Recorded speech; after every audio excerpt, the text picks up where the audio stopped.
Hello प्यारे बच्चों, देखिए आज है 11th क्लास की फिजिक्स सेकंड चैप्टर और आज रहेगा अपना लेक्चर नंबर 17। और आज का टॉपिक एक नया टॉपिक है बच्चों, बड़ा इंटरेस्टिंग टॉपिक है। भौतिक राशि के परिमाण की कोटि, इसको हम कहते हैं ऑर्डर। कोटि को हम क्या कहते हैं? ऑर्डर। और कोटिमान भी कह देते हैं ऑर्डर ऑफ मैग्नीट्यूड, यानी परिमाण, magnitude of a physical quantity. Physical quantity,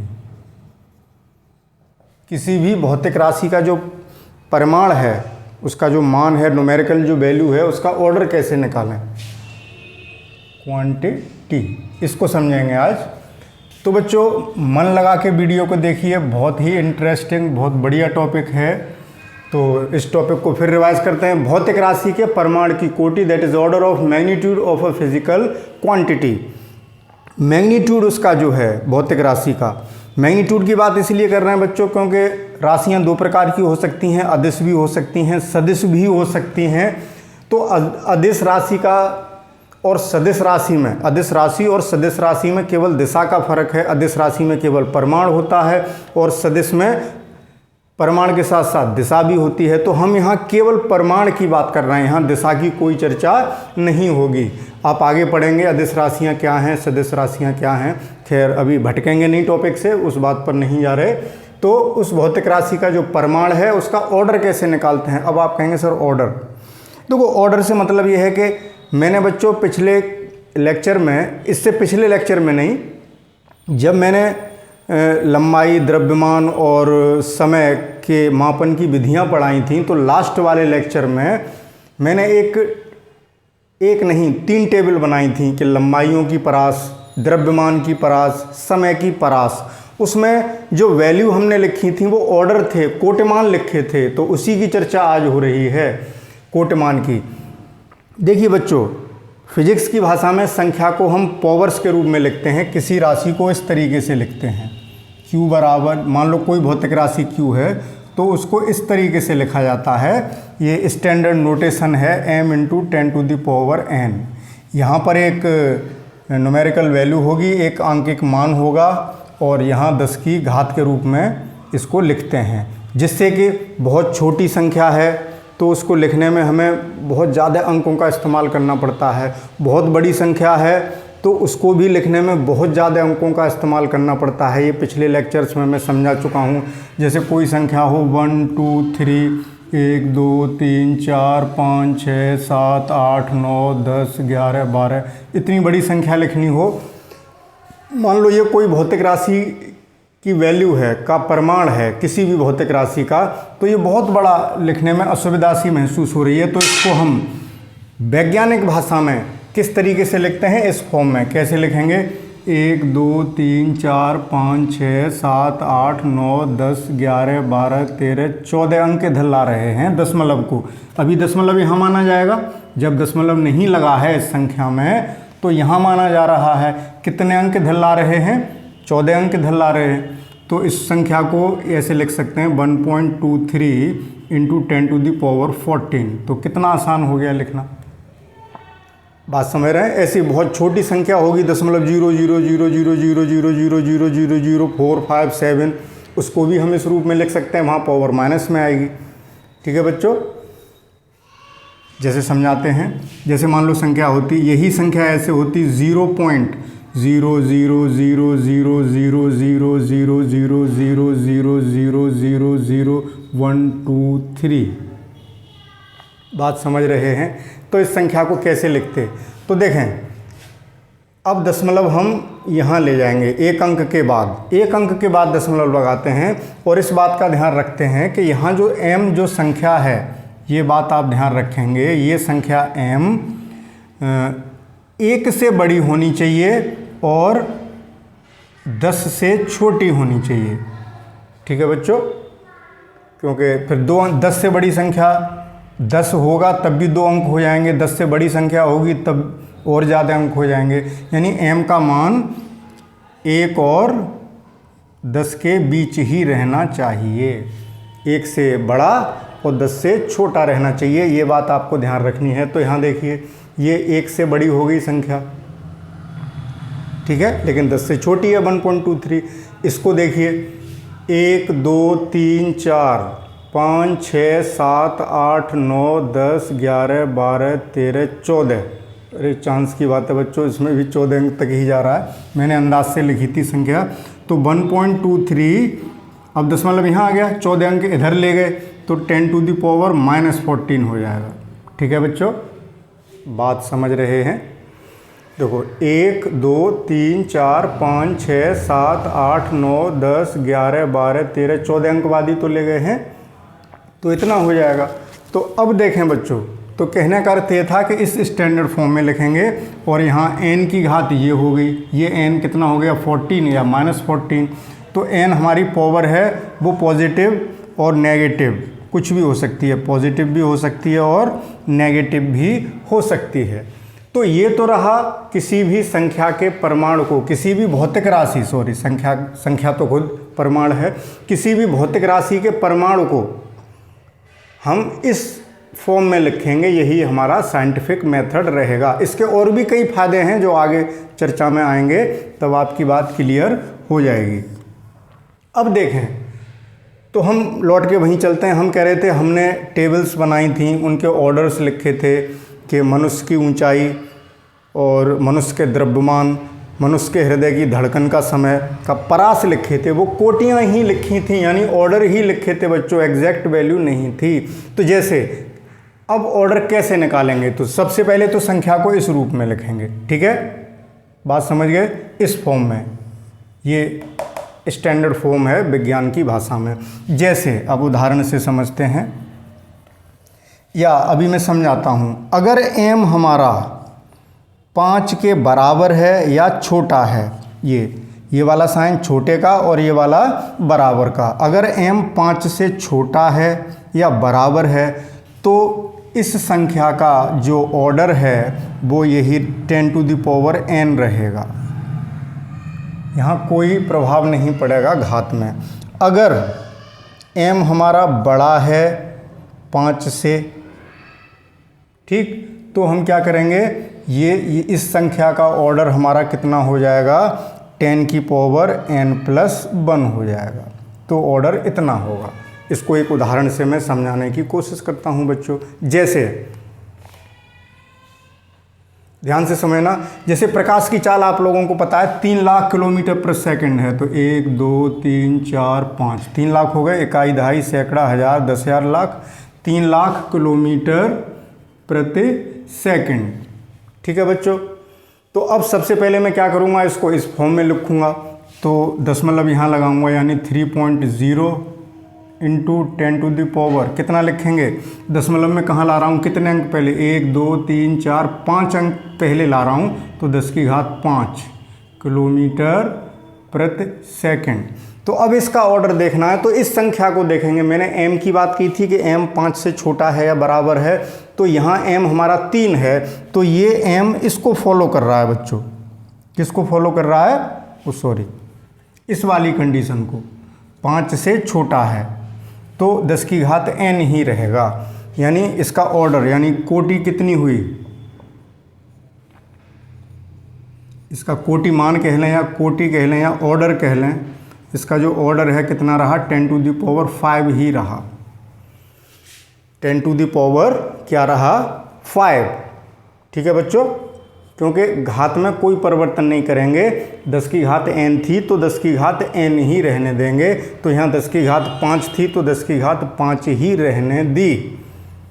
ठीक है बच्चों, लेकिन अभी एक गलती है बच्चों, क्या गलती है उसको बड़े ध्यान से समझें बच्चों, कि कोटि मान जब हम निकालते हैं या जब ऑर्डर निकालते हैं तो उस कोटि को इतना नहीं छोड़ेंगे कि 10 टू द पावर 5, उसका मात्रक लिखना बहुत ज़रूरी है कि 10 टू द, आपने तो कह दिया कि सर ने तो हमें 10 टू द पावर 5 पढ़ाई थी, प्रकाश की चाल की कोटि या order of speed of light कितना पढ़ाया था, 10 टू द पावर 5 पढ़ाया था, और सर किताब में 10 टू द पावर 8 लिखा है।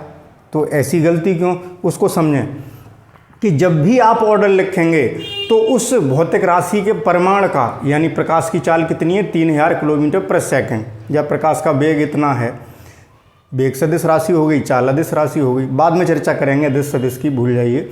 तो 3 लाख किलोमीटर पर सेकंड ये उसका परिमाण है। उस परिमाण को हमने स्टैंडर्ड फॉर्म में लिखा, फिर उसका ऑर्डर निकाला। तो एक बात का जो ध्यान रखेंगे, जो गलती मैं यहाँ कर रहा हूँ बच्चों, क्या गलती कर रहा हूँ मैं, जो कि आप गलती समझ रहे हैं कि सर किताब में तो इतना लिखा है, वो अंतर क्यों आ रहा है बच्चों, कि जो आप ऑर्डर बताएंगे उस ऑर्डर का वही मात्रक लिखेंगे कि उस परिमाण का जो मात्रक दिया गया है। तो क्या मात्रक दिया गया था, किलोमीटर पर सेकंड। तो प्रकाश की चाल 10⁻⁴ किलोमीटर पर सेकंड में हो गई। अब आप कहेंगे कि सर किताब में 10⁸ लिखा है, तो वो क्यों लिखा है बच्चों, पता है कि इसी चाल को अगर मैं मीटर पर सेकंड में कन्वर्ट करूं तो कितनी हो जाएगी, 1000 का गुणा और करूंगा तो 10⁸ हो जाएंगी, तो हो जाएगी 3.0 या 3 लिख लो, 8 मीटर पर सेकंड। अब इसका ऑर्डर निकालिए। अब इसका जो ऑर्डर आएगा बच्चों वो कितना आएगा, ये संख्या अब भी वही 5 से छोटी है तो घात उतनी ही रहने देंगे, तो कितनी हो गई 10⁸ मीटर पर सेकंड। तो मात्रक बदल जाने पर उस राशि की कोटि भी बदल जाती है, ये बात ध्यान रखना है। तो जब भी आप कोटि बताएं किसी भौतिक राशि की तो उसका मात्रक साथ में लगाना न भूलें, ये गलती बच्चों कभी मत करना, ठीक है। अब इसी को मैं सेंटीमीटर पर सेकंड में बदलूं तो 10⁻2 का गुणा और करना होगा, तो 3 × 10⁻10 हो जाएंगे। तो ऑर्डर कितना आएगा, 10⁻10 सेंटीमीटर पर सेकंड, ठीक है। तो मात्रक लिखना न भूलें। तो बच्चों बात समझ गए होंगे कि कोटि कैसे निकालते हैं। अच्छा, एक उदाहरण अब इस लाइन का दे देते हैं। जैसे पृथ्वी की त्रिज्या की बात करें तो पृथ्वी की त्रिज्या बच्चों 6400 किलोमीटर है, ठीक है बच्चों, कितनी है, 6400 किलोमीटर। तो इसको मैं इस स्टैंडर्ड फॉर्म में लिखूंगा तो कैसे लिखूंगा, 6.4 × 10⁻³ लिखूंगा। देखिए 1 2 3 अंक इधर लाया हूँ तो 10⁻³ कर दी मैंने। ये और ये एक ही बात है, लेकिन ये वैज्ञानिक भाषा में लिखी गई बात है, ये गणितीय भाषा हो गई अपनी। तो देखें बच्चों, अब इसका ऑर्डर देखना है। तो ये जो हमारा m है ये 5 से बड़ा है, तो 5 से बड़ा होने पर ऑर्डर जब निकालेंगे तो घात 1 से बड़ी हो जाएगी। तो अब इसका ऑर्डर कितना हुआ, कितना हुआ बच्चों, 10⁻³ प्लस 1, एक बढ़ा दीजिए तो कितना हो गया 10⁻⁴। केवल इतना ही छोड़ दें, नहीं, क्या लिखेंगे, यूनिट जरूर लिखेंगे, यानी पृथ्वी की त्रिज्या इस ऑर्डर की हुई। अगर मीटर में निकालें तो 6.4 × 10⁻6 मीटर हो गया, यही वैल्यू, 1000 का गुणा और कर दिया तो 3 की घात और बढ़ गई। तो ऑर्डर कितना हुआ बच्चों, अब कितना ऑर्डर होगा, 10�7 मीटर। तो बात समझ रहे होंगे आप कि मात्रक लिखना न भूलें, क्योंकि मात्रक बदल जाने पर ऑर्डर बदल जाता है। तो बच्चों ये बात समझ में आ गई। अब एक बात और रहेगी बराबर वाली। जैसे अगर संख्या मेरे पास ये होती कि 5 × 10⁻6 मात्रक, कोई भी मात्रक किसी का भी हो, ये मात्रक किलोग्राम हो या मीटर हो या सेकंड हो, जो भी है, तो इसकी अगर मैं कोटि निकालूं तो 10⁻6 ही रहेगी, क्योंकि ये वाली कंडीशन फॉलो हो रही है कि m 5 के बराबर है, इसलिए हम घात में कोई परिवर्तन नहीं करेंगे, उसका ऑर्डर यही रहेगा। तो बच्चों उम्मीद है कि आप कोटिमान निकालना सीख गए होंगे। तो आपने देखा कि वो जो तीनों टेबल थी हमने बनाई थी, लंबाई की परास, द्रव्यमान की परास और समय की परास, तो उसमें एग्जैक्ट वैल्यू नहीं लिखी थी कि प्रकाश का वेग इतना है, तो इतना नहीं लिखा था, क्या लिखा था, परास लिखी थी कि 10⁸ मीटर पर सेकंड की कोटि का हो गया, कोटियाँ लिखी थी, उसकी कोटिमान लिखा था, ऑर्डर लिखा हुआ था। तो बात समझ गए बच्चों। अब आप ये कहेंगे कि सर, कहेंगे, कह सकते हैं आप लोग, तो मैं वो बात भी क्लियर कर दूं, आप क्या कह सकते हैं। तो पहले आप इसका एक स्क्रीनशॉट ले लें बच्चों। अब आप लोग बच्चों क्या कह सकते हो, पता है क्या कहोगे, बता दो भाई, नहीं बताओगे, चलो मत बताओ, अरे ये हमने बेकार बिगाड़ा बच्चों, इसकी तो हमें ज़रूरत पड़ेगी। चलिए कोई बात नहीं, थोड़ा और डिस्कस कर लेते हैं बच्चों। अच्छा लग रहा होगा आपको कोटि निकालना, देखो कितना इंटरेस्टिंग टॉपिक है। तो मैंने एग्जाम्पल से भी समझा दिया आपको। अब हम एक कन्फ्यूज़न दूर कर लेते हैं बच्चों क्योंकि कल को फिर आप मुझसे एक सवाल पूछोगे, आप पूछो उससे पहले ही मैं उसका उत्तर दे दूं, वो ज़्यादा बढ़िया है। क्योंकि जब आप इसको पढ़ेंगे, किताब को देखेंगे, तो आपके दिमाग में एक शंका उत्पन्न होगी, एक डाउट क्रिएट होगा, तो आप भ्रम की स्थिति में आ जाएंगे। उस भ्रम को दूर कर लेते हैं। बच्चों, क्या भ्रम आएगा कि सर आपने तो ये पढ़ाया कि अगर m छोटा है, बराबर है 5 से, तो ऑर्डर उतना ही रहता है, और अगर बच्चों m बड़ा है 5 से, तो ऑर्डर हमारा 10n+1 हो जाता है। तो कुछ बच्चे ये कह सकते हैं कि सर कि हमने एक क्वेश्चन पढ़ा था, संख्या थी 4.562, कुछ भी मान लें, इंटू 10⁶, और इसका ऑर्डर एक बुक में हमें 10⁷ मिला। ये सर कैसे हो गया? इसका जो भी मात्रक हो यहाँ पर, यूनिट मात्रक कुछ भी हो सकता है, मीटर पर सेकंड, किलोग्राम पर मीटर क्यूब, या मतलब कोई भी मात्रक हो, या सेकंड। तो इतना ऑर्डर कैसे आ गया कि सर आपके अनुसार तो इसका ऑर्डर, ये संख्या 5 से छोटी है, 10⁶ ही रहना चाहिए था। बात समझ रहे हैं बच्चों? ठीक।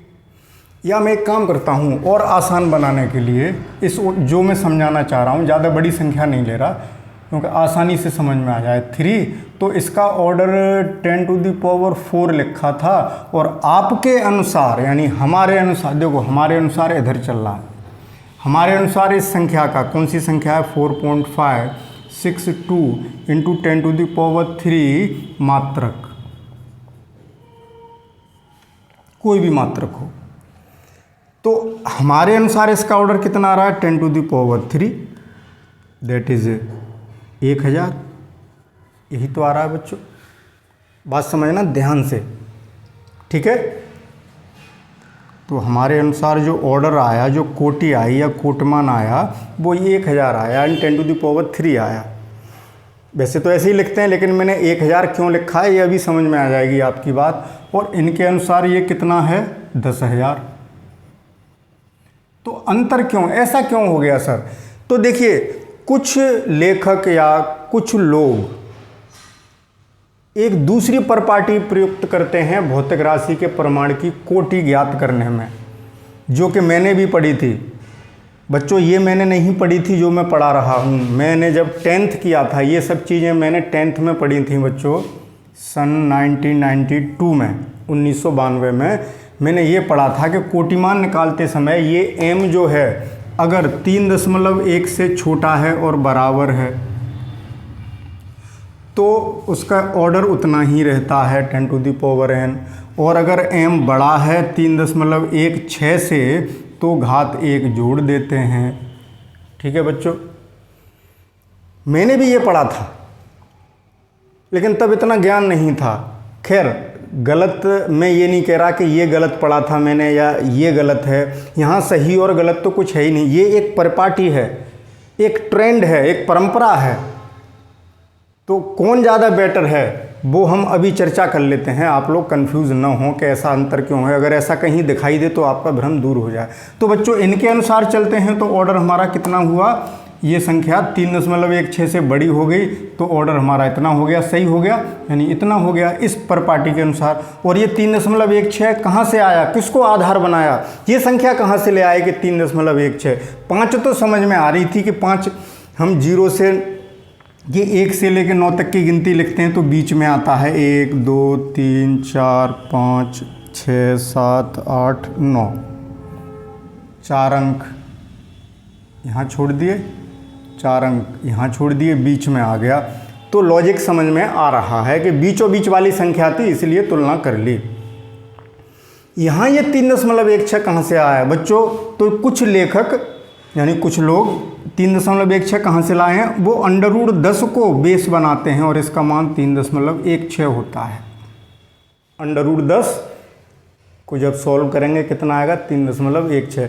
उन्होंने √10 इसलिए लिया कि 10 की घात में लिख रहे हो, तो उन्होंने मानक बना लिया ये।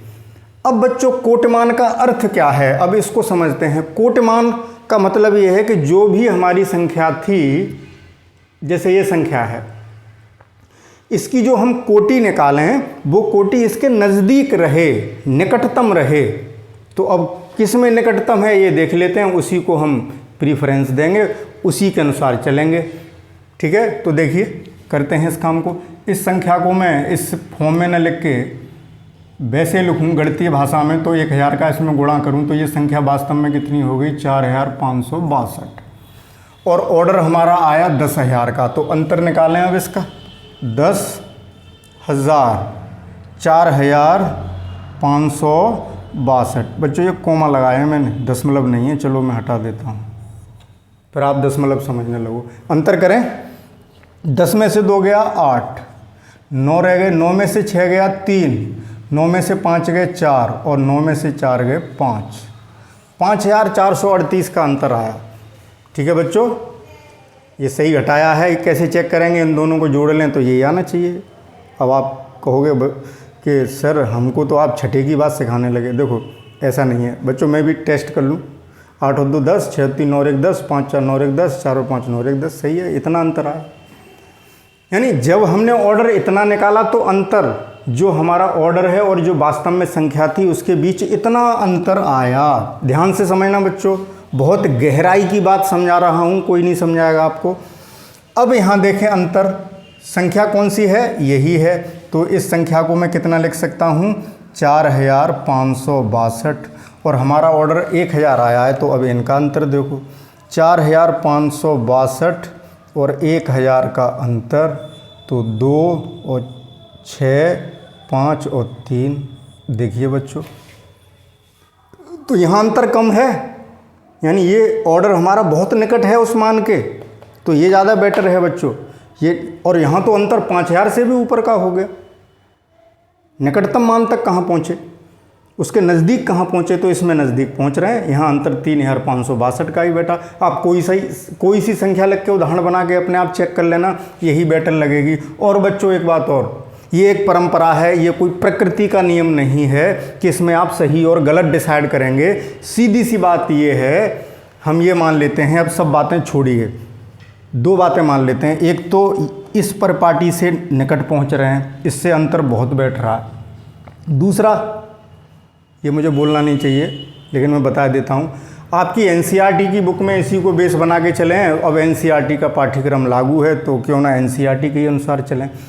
लेकिन अब आप ये कह रहे होंगे बच्चों, अब क्या सोच रहे होंगे कि सर जब यही पढ़ाना था तो इसको क्यों पढ़ा दिया। तो बच्चों अंतर करवाना ज़रूरी था, कहीं ये मिल जाता तो आप फिर मुझे फ़ोन करते कि सर वहाँ तो ऐसे था, तो कहीं ऐसे लिखा मिल जाए तो आप समझ लेंगे कि वहाँ ये वाला रूल लग रहा है। लेकिन आप इसके अनुसार चलिए, this is better than it. Okay, तो आपके दिमाग में जो समस्या आ सकती थी वो मैंने सुलझा दी। एक बात और, अब कुछ बच्चे क्या गलती कर सकते हैं, वो गलतियाँ करने की आदत होती है, भाई गलती मैं भी कर देता हूँ। गलती कहते नहीं, error is the nature, human nature, यानी मनुष्य की प्रकृति में शामिल है गलती करना। गलती आपसे भी हो सकती है, मैं भी मनुष्य हूँ, मुझसे भी गलतियाँ हो जाती हैं। हो सकता है यहाँ मैं कहीं कोई गलती कर गया हूँ, हो सकता है। तो मतलब वैसी गलती नहीं होगी, मतलब कोई सिली मिस्टेक है, जैसे बोल रहा हूँ 2 कि 3.26 और लिख गया 3.62, ऐसी गलतियाँ मैं भी कर सकता हूँ। लेकिन जो कॉन्सेप्ट समझा रहा हूँ उसमें गलती नहीं कर रहा हूँ बच्चों। फिर ये कहोगे सर आप गलती कर रहे हैं तो क्या गलत पढ़ा रहे हैं, ऐसा नहीं है। गलतियाँ इसको कहते हैं सिली मिस्टेक, जिसे आप कॉमन सेंस से अपने आप भी दूर कर सकते हैं कि सर बोल तो रहे थे 4.26 और लिख रहे हैं 4.62। इसका मतलब सर का इंटेंशन गलत नहीं है, कि सर का जो आधा दिमाग है, जो ब्रेन है, जो समझाने में भी लगा हुआ है, हमको देख भी रहा है, तो वहाँ थोड़ी मिस्टेक हो रही है। तो बोल तो सही रहा हूँ, तो कॉमन सेंस लगा के सही कर लेंगे। ठीक है, तो अब बात करते हैं कि मैं बच्चों ये लेके चलता हूँ कि आप क्या क्या गलतियाँ कर सकते हैं। देखो आप और क्या गलती कर सकते हैं, इसका स्क्रीनशॉट लें तो ये बात समझ में आ जाएगी। आप और क्या गलती कर सकते हैं, देखें। आप ये गलती कर सकते हैं कि सर जब संख्या 5 से बड़ी होती है तो उसमें एक बढ़ा देते हैं। तो बहुत से कलाकार बच्चे होते हैं एक्स्ट्रा ऑर्डिनरी, समझ रहे हैं? मैं मजाक नहीं उड़ा रहा बच्चों, आपकी बुरा मत मानना, डोंट माइंड। भाई क्लास में बच्चे सब प्रकार के होते हैं, तो वो गलतियां करते हैं, गलतियों को सुधार करना मेरा काम है। तो मैं सोच के चल रहा हूं कि बच्चे ये गलती कर सकते हैं कि मेरे पास कोई संख्या है 5.62 इंटू 10⁻⁻13। तो बच्चे ने क्या किया, बहुत जल्दी, अरे सर ये तो बहुत आसान सवाल आ गया। कभी कभी बच्चे जानते हैं तब भी गलती कर देते हैं बच्चों, वो नेचुरली गलती हो जाती है कभी कभी जल्दबाजी में, वो मुझसे भी हो सकती है कि सर ने ये पढ़ाया था कि अगर ये संख्या 5 से बड़ी हो तो घात में 1 बढ़ा दो। जैसे 5 से बड़ी है, ये वाली शर्त फॉलो हो रही है यहाँ पर बच्चों। ये 5.62 इज़ ग्रेटर देन 5 से बड़ा है 5.62, तो घात में 1 जोड़ देंगे। तो बच्चे क्या करते हैं, सर 10 की घात -13 है, ऑर्डर 10 की घात -14 हो गया, हमने 1 बढ़ा ही तो दिया सर। लेकिन नहीं बच्चों, ये गलती मत करना, दिस इज़ रॉन्ग। आपने बढ़ाया नहीं, 1 घटा दिया। -1 करते तभी तो -14 आता। आपको ऑर्डर निकालते समय ऑर्डर कैसे निकालेंगे, 10⁻⁻, दिख रहा है बच्चों, मैं साइड से हो लूँ क्योंकि कैमरा थोड़ा आड़ में आ जाता है। 10⁻⁻13 प्लस 1 करें तो कितना आएगा, 10⁻⁻12। बात समझ गए बच्चों?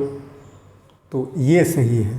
तो ऐसी गलती मत कर देना कि बढ़ाने के चक्कर में चिन्ह ही भूल जाओ, ठीक है? तो बढ़ाना है +1 करके, ये थोड़ी कि -13 है तो -14 कर दोगे या -13 है तो -16 कर दोगे, ऐसा नहीं करोगे। तो बच्चों ये तो रही ऑर्डर की बात। तो अब आप वो टेबल समझ जाएंगे। देखो कुछ चीज़ें ऐसी होती हैं जिन्हें हम पहले पढ़ा देते हैं लेकिन उनकी डिटेल थोड़ा आगे पढ़ते हैं। तो आपने ऑर्डर्स पढ़े थे कि मनुष्य की ऊंचाई, गैलेक्सी का आकार, विश्व का आकार, विश्व का द्रव्यमान और सबसे बड़े समय अंतराल, सबसे सूक्ष्म समय अंतराल, उनके ऑर्डर लिखे थे। वो ऑर्डर इस बेस पर निकाले गए थे बच्चों। तो चलिए इसका एक स्क्रीनशॉट लीजिए, फिर आगे चलेंगे।